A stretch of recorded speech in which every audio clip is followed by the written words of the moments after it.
Welcome to the Bookshop at the End of the Internet. This podcast is dedicated to helping book lovers discover new authors. Like all the best bookshops, this podcast is filled with all kinds of books and all kinds of authors. So tune in, browse around, find a new author, and discover a new favorite book at the Bookshop at the End of the Internet. I'm Stacey Horan, author, book lover, and host of the Bookshop at the End of the Internet. This is episode number 222. For more information about this or any of our episodes, go to my website, staceyhoran.com.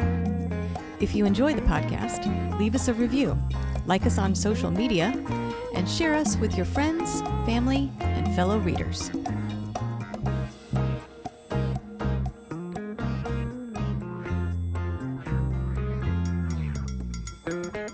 In today's episode of the Bookshop at the End of the Internet, I'm chatting with author Jane Buckingham about her new young adult psychological thriller, A Lie for a Lie.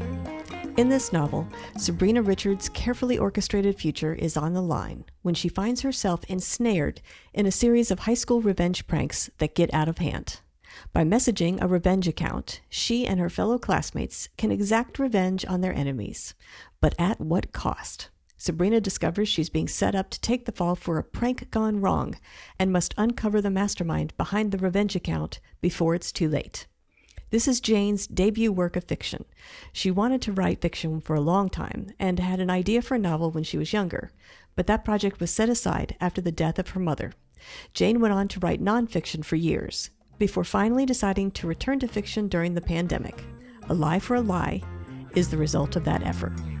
In this episode, I'll chat with Jane about her writing journey, why social media, which is central to her story, is her least favorite part of being an author, and why she wanted her novel to convey the intense pressures young people face today, as well as a few other things.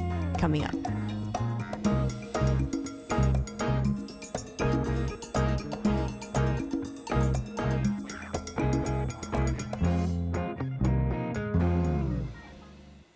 Jane Buckingham, I want to thank you very much for joining me today on the podcast. Thank you. I thought what we could do today is start by talking about your new book, A Lie for a Lie. If you don't mind, tell us a little bit about this book and what inspired you to write it. Well, several things. I have always written nonfiction, and yet when I was younger, sounds like a sad story, but it's all good. When I was 21, I actually lived in Manhattan, and I had an idea to write a book about 4 girls in Manhattan and that crazy sort of New York City lifestyle. And I was lucky enough to get a contract as a young person and started writing. But then my mom died very suddenly, and I was certainly in a place where I didn't want to write fiction. You have to be alone with your head. Suddenly these girls' lives seem trivial. And I really put fiction away for a long time.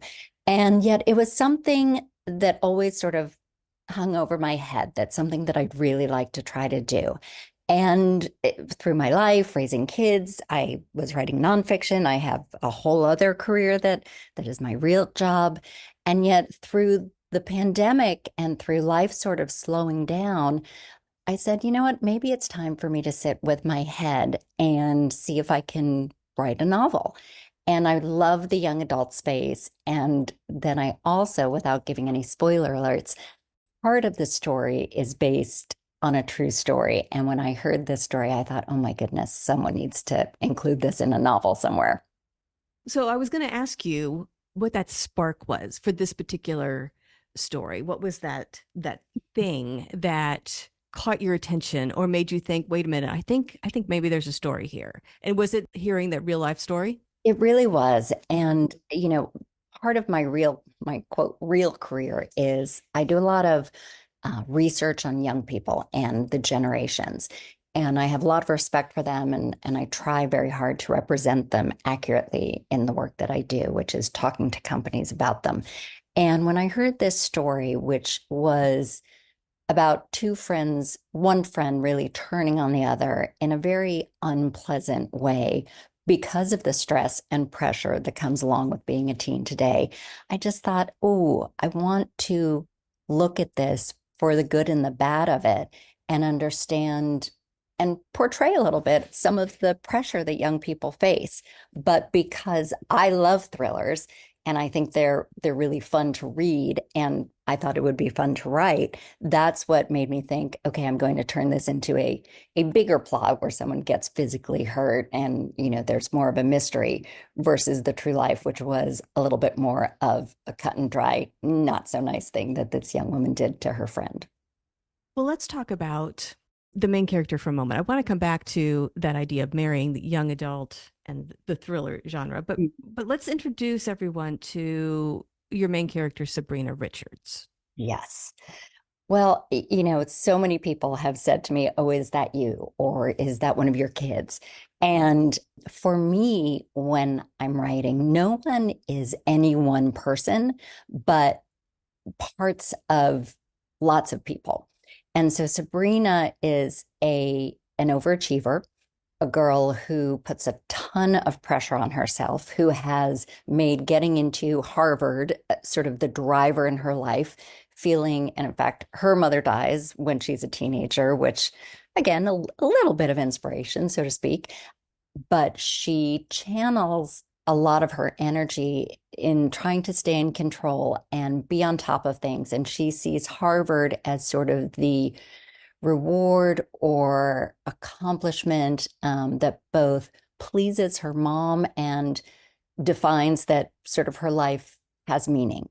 And I think that that unfortunately we have put so much pressure on young people today that a lot of people do feel young people do feel that way. And I don't think that is what they need to feel.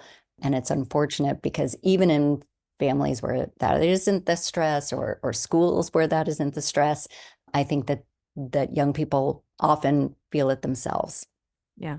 And Go sorry. ahead. Sorry. No, go ahead. No, I was just going to say, and I think that we see that in her and that she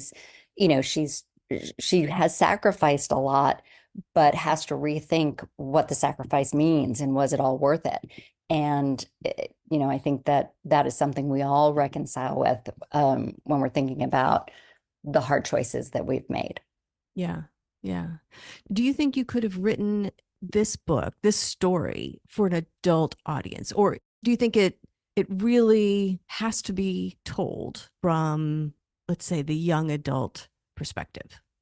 It's such an interesting question because of course I've encouraged my friends and other older than young adult to read it, and people have said, "Wow, I really liked it," sort of Mm-hmm. in a surprise way. Or I have some other friends or people who I've spoken to have said, "You know what, young adult is sort of my guilty pleasure," um, because I think that there is not that it's very complicated being a young person, but I think that when you write about young adults, there are fewer things that you have to add into the mix, whether it's getting married or having children or a big career or small career, or again, some of those choices that we make that allow you to really sort of focus on the individuals themselves and their future versus their past. And so I do think it's a book that appeals to many ages, but I also think it doesn't. I have so much respect for women's fiction and for older thrillers, but for me, this was about some of the choices we make when we're young that we may not have perspective on until we're older. Oh, to have the Oh, wisdom of old age, right? When we're young. wouldn't that be great? It really would. And, or I often think, wouldn't it be? And then I think, oh, would it be? I don't know. Would I want to know it all now? Certainly great to avoid certain traps, but others you say, I don't think you could experience it the same way if you had that wisdom. Yeah. Well, and part of life and growing up is making choices that you think are the right ones in the moment, Right. and then dealing with the consequences of them afterwards, Exactly. good and bad. Yes, Yeah. absolutely. Yeah. Absolutely. So, what was it about adding the thriller element to the story that made it better? And also, I imagine, probably made it a bit more complicated, or because I imagine writing that thriller element into a young adult story adds a bit of precariousness for you as the writer, as the author? Well, I love reading thrillers. I love doing puzzles. I love trying to figure things out. And again, in sort of my regular job, I'm trying to figure out how to help companies or organizations or even parents. And so I love solving something. And when I read a thriller, YA or adult, I love the ones where you go, not, it's frustrating when you read one and by page 40, you think, oh, I know exactly who did it. And you're right. And then it's equally frustrating when you read one and you get to the end and it was the UPS guy who drove by, and there was no way we could ever have known that that's who it was. And I find that so frustrating too. So I thought, I want to see if I can create this quote puzzle that feels really fulfilling if you figure it out. And if you don't figure it out, you go, oh, I should have seen that coming, or you don't feel ripped off. And for me, that's what made the writing really fun because fun and challenging. Fun to try to figure out the plot and story and links that would make you feel that satisfaction, but then also not making it too obvious, not making it too remote, not making it too bizarre. And of course, I think most thrillers are like, well, I think many books are life heightened, right? Whether it's a heightened romance or a heightened thriller where someone, maybe dies. And I think for me, it was that constant question of, okay, is it too obvious? Is it not obvious enough? How do I do this? And in fact, when I started writing, I got two pieces of advice from two, very well established authors. And one said, write an outline the whole thing before you begin. And the other said, pick 3 hours a day to write for those 3 hours, and then, free up your day and free up your mind. Being the new writer that I am, I was like, I think I'll skip both of those. And I started writing and I got about halfway through and went, okay, I've got some problems here. And switched who did it, switched, the antagonist.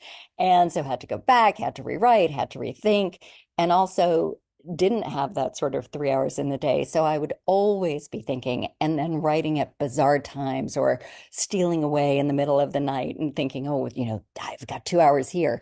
And I think as I do my next one, I'm trying to be more methodical so that it doesn't sort of take over your whole being and soul, which it does. Yeah. And that's good advice. And you're right. Excellent advice always seems to be given and rarely followed. I don't know why that is, but again, it's like that wisdom on the young. I had to do it myself. I know, right? We have to make our own mistakes to figure it out. That I couldn't do it that way. Yeah. Well, I want to talk about the setting for this book. So setting it in high school, which for anybody who has or is in high school, has made it that far, has made it out of high school and beyond, there's sort of this love-hate relationship with your high school years. They have such a formative impact on really your development the rest of your life. And yet the memories people have from that, the experience they had, are both good and terrible. So what was it like spending that much time in high school since you wrote this book and had to spend all your time thinking about it, like you said, in your head? That's a long time to spend in high school. Again. It sure is. Again, absolutely. Well, it's certainly better than having to spend it in middle school. Because true. It's the worst. I'm grateful I had a good high school experience. Still have friends from high school, learned a lot. So there was sort of no trauma for me in thinking back to it, no sort of getting shoved in a locker.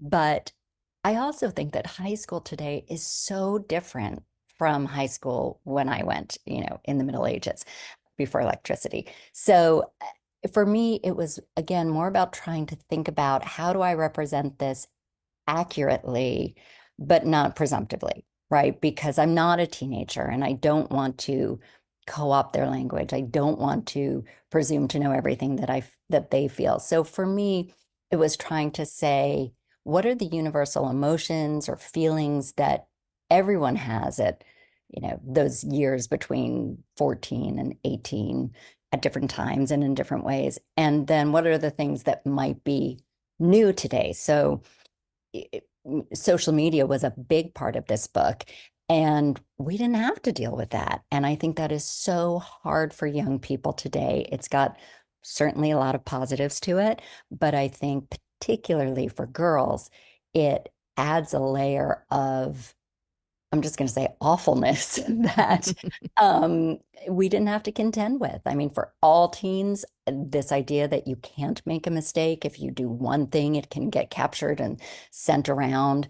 The fact that you are constantly seeing things you're not included in, people seemingly having better, more fun, richer lives than you do. All of that is just something that I think is weighs heavily on the psyche. And then also this sort of anonymity of it, which is a big part of this because, there is a central part of the plot is this Instagram account, which is at Revenge.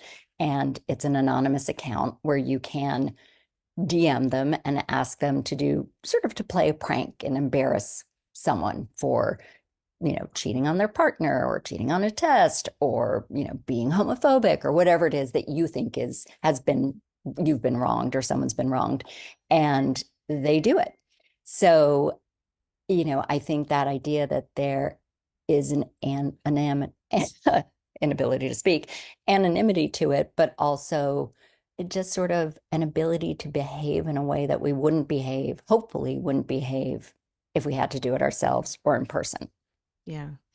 I'm curious how long it took you to write the book, and if you saw changes happening to Mm. the young adult life, including social media, from the time you started the story to the time it's been published.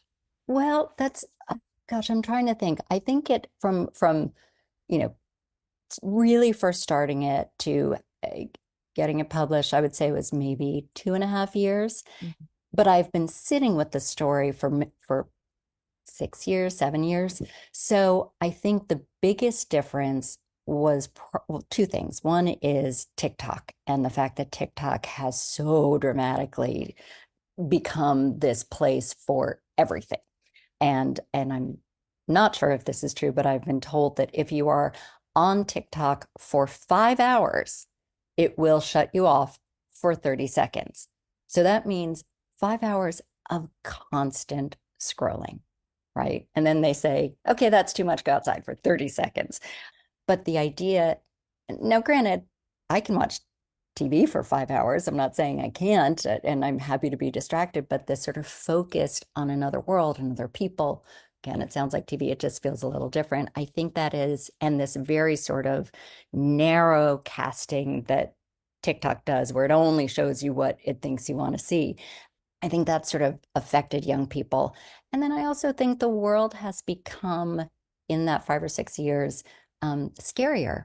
And more between COVID and the state of the world and the attention to some of the really negative things happening across the globe, I just think it is increasingly hard to be a young person and look toward a really great future.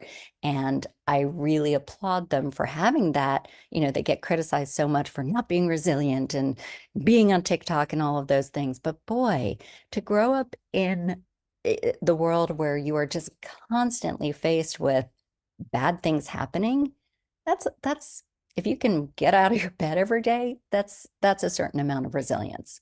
Yeah, yeah. So how much research did you end up having to do for this? Was a lot of it familiar to you before you even started, or were there things that you had to do deep dives into? Um, I think most of it I felt relatively comfortable with because I've had two different companies. One was called Youth Intelligence and one was called Trendera. And the foundation of both of those companies is doing research. And, I started Youth Intelligence when I was in my 20s. So I was, quote, young, but it was sort of talking about the difference between Gen X and boomers and how we were different. And I've just continued that with millennials and now Gen Z and soon enough Gen Alpha. So I really spend a lot of my time trying to understand young people. And I felt pretty confident in that, although certainly leaned into my kids to say, oh, mom, you can't say that in a book, or oh, no, that's not relevant right now. But also tried to stay away from those things that would be, as young people would say, very cringe. But I would say there were elements of the plot that I wanted to research, whether it be nasty things to do or ways to do them. There was a period of time where I said to my kids, if someone close to me dies in a mysterious way and they look at my computer history, I'm in big trouble. So just know it's for research. And I had a lot of young readers read it to make sure that, for the most part, it was a representative look at what their life might be. Speaking of your background, I'm curious how much of that your business experience Mm. impacts the way you write, either your choice of subject matter, the way you approach research for it, the way you actually put a story down on the page, the way you market it. Like how much of your own life experience colors the way you approach your writing journey? I think it must, and it's maybe all writers are, but I'm probably my biggest critic in the sense that my job is to help companies, brands, movies, TV shows figure out how to be relevant to young people, typically, or to many people. And so often my job is to find the holes, find the problems, see what needs to be fixed. And so I was very hard on myself, whether it was in writing it or in trying to market it. And again, I think it's so different today to do things than years ago when even I was doing nonfiction. And if there's one area that I don't feel comfortable totally doing, it's social media, which is ironic because it's such a big part of marketing today. So, but also for me, writing this book was like training for a marathon. I could never run a marathon. That's just not me. I would get, to the first mile and hail a cab. But I just wanted to see if I could do it.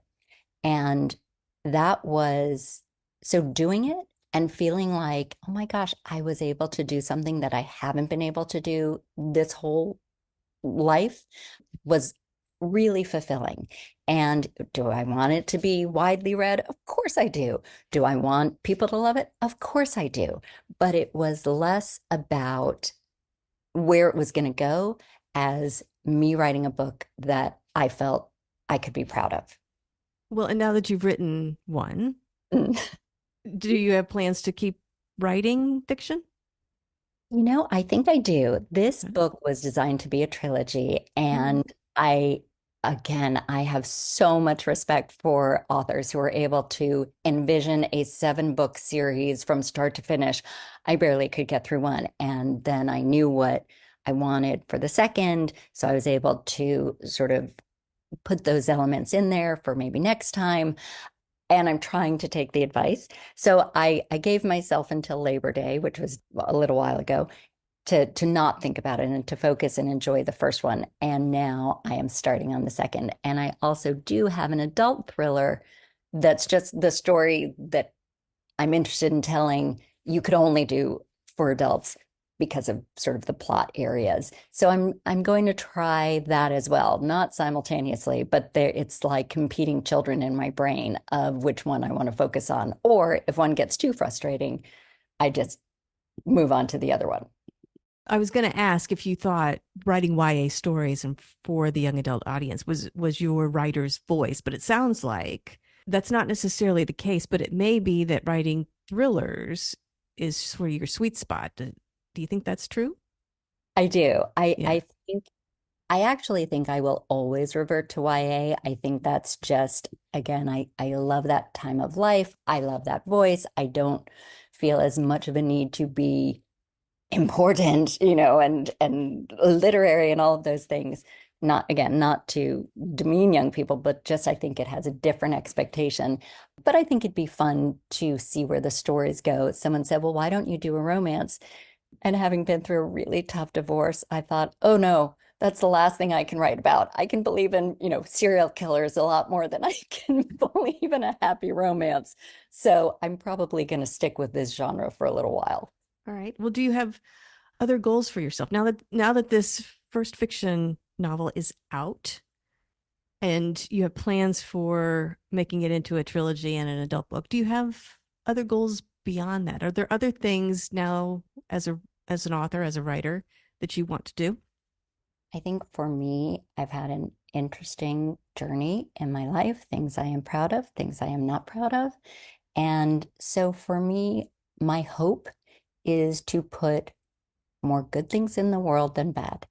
And that comes in a lot of forms. And if reading this book makes one teenager feel a little more understood and a little less stressed, that makes me happy. If it makes 1,000, even better.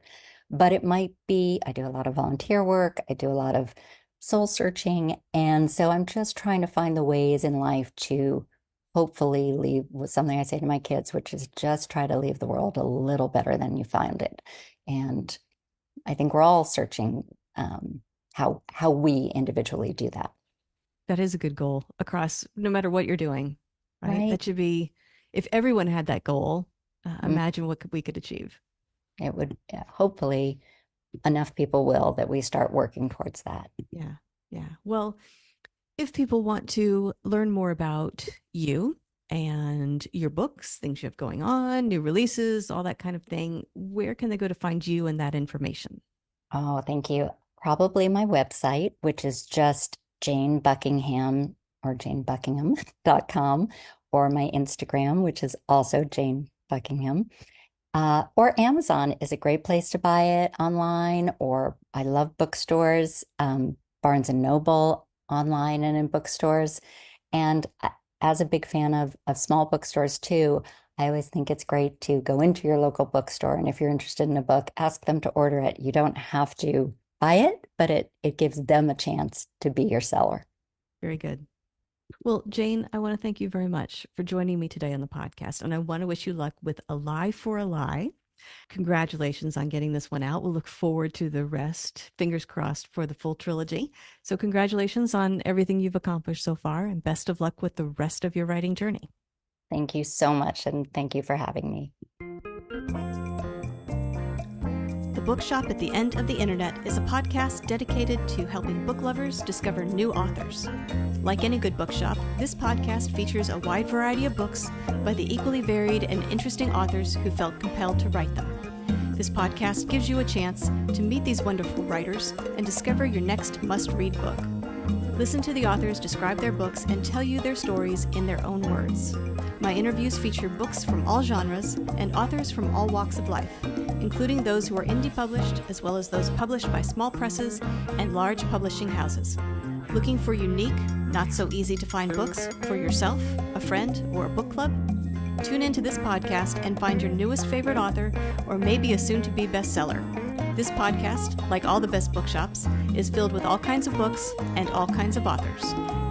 Tune in, browse around, find a new author, and discover a new favorite book. You never know what treasures you might find in the Bookshop at the End of the Internet.